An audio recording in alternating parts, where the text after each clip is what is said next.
Hello, यहाँहरूलाई नमस्कार छ। म आज ओखलढुङ्गा जिल्ला मानेभन्ज्याङ गाउँपालिका वार्ड नम्बर 2 वाक्साको चाहिँ ठुलाबारी गाउँ टोललाई देखाउन गइरहेको छु। यहाँहरू सबैलाई फेरि पनि नमस्ते छ। म जुन यस मानेभन्ज्याङ गाउँपालिकाको अहिले पूर्व हिजोको ओखलढुङ्गा जिल्लाको वाक्सा गाविस वार्ड नम्बर 1 ठुलाबारी हो। यो चाहिँ म जन्मिएको थलो, म जन्मिएको गाउँ, जहाँ चाहिँ मैले 15 वर्ष 16 वर्षसम्म चाहिँ यही गाउँमा हुर्किएँ, बढेँ, पढेँ लगायत सम्पूर्ण मेरो लाइफको स्टार्टिङै यही गाउँबाट सुरुवात भएको छ। देख्न सक्नुहुन्छ तपाईँहरूले, यो एकदमै बाक्लो बस्ती छ। हामी यहाँ एकअर्काको घरको बिचमा पनि आँगनमा आँगन जोडिएर चाहिँ यो यहाँ भौतिक संरचनाहरू घरहरू निर्माण भएका छन्। यो एकदमै हामी सबै मिलेर बसेको एउटा बस्ती हो। तपाईँहरूले देख्न सक्नुहुन्छ, हिजो यो एकै बाजेको सन्तानको रूपमा चाहिँ हामी यस टोलमा छौँ। यो हिजो चाहिँ एउटै बाजेको जग्गा, जसमा चाहिँ हामी एउटै बाजेका सन्तानहरू अहिले चाहिँ छरिएर यसरी चाहिँ केही भाग चाहिँ यही ठाउँमा बसोबास गर्दै आइरहेको अवस्था छ।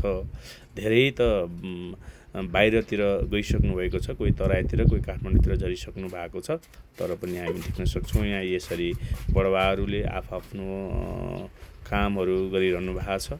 यो एकदमै यो सुन्दर बस्ती छ, जसमा चाहिँ हामीले एक हिसाबले हाम्रो बगैँचाहरू पनि देख्न सक्छौँ। तपाईँहरूले यसरी यहाँ विभिन्न जात जातिका चाहिँ फलफुलहरू पनि फल्ने गर्दछ। ओखरदेखि लिएर एभोगाडोदेखि लिएर हलुवाबेतदेखि लिएर लिच्चीदेखि लिएर आँपदेखि लिएर सुन्तलादेखि लिएर आरुबखडादेखि लिएर चाहिँ यहाँ कागती, केरा लगायत सम्पूर्ण फलफुलहरू पनि यस गाउँमा फल्ने गर्दछ। तपाईँहरूले देख्न सक्नुहुन्छ, सबैको घर घरमा करेसाबारीमा चाहिँ फलफुलको खेती पनि लगाइएको छ। यसरी अहिले यो चाहिँ एकदमै यो वैशाख समयमा हामी छौँ। यहाँ चर्को घाम लागेको छ, पानी परेको छैन।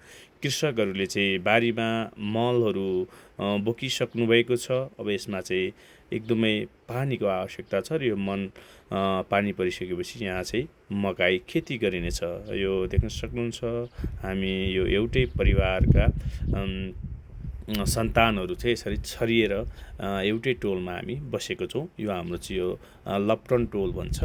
यसमा चाहिँ हामी जो एउटै बाजेका सन्तानहरू चाहिँ यसरी हामी बसेका छौँ।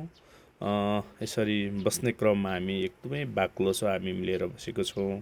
तपाईँहरूले देख्न सक्नुहुन्छ, यो एकदम राम्रो सुन्दर बस्तीको रूपमा छ, जहाँ चाहिँ हामीहरू जहाँ पुगे पनि यो हाम्रो जन्मभूमिले चाहिँ हामीलाई सम्झाइरहेको हुन्छ। हामीले महसुस गरिरहेको अवस्था पनि छ।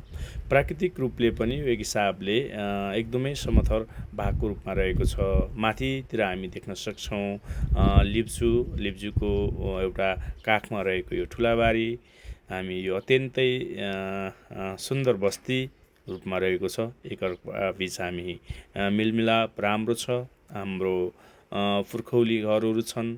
कति घरहरू चाहिँ यो भूकम्पले क्षति गरिसकेपछि पुनर्निर्माणको मापदण्ड अनुसारका घरहरू निर्माण भएका छन्।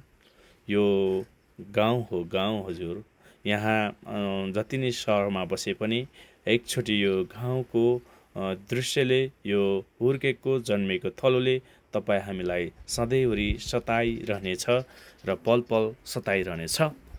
यो मेरो हामी एक हिसाबले एउटा टोल घुमेर आइसकेका छ। यो पछि उता अर्को टोल छ, साउ टोल।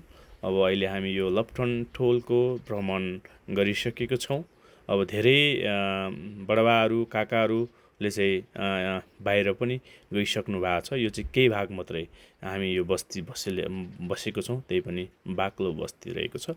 अब यो ट्याक्क लाएर यो मेरो जन्मघर, जन्मथलो। तपाईँहरू फेरि पनि नेक्स्ट टाइम म अर्को पार्ट 2 लिएर आउनेछु। तपाईँहरूले यो च्यानललाई सब्सक्राइब गरिदिनु होला। हस्, धन्यवाद।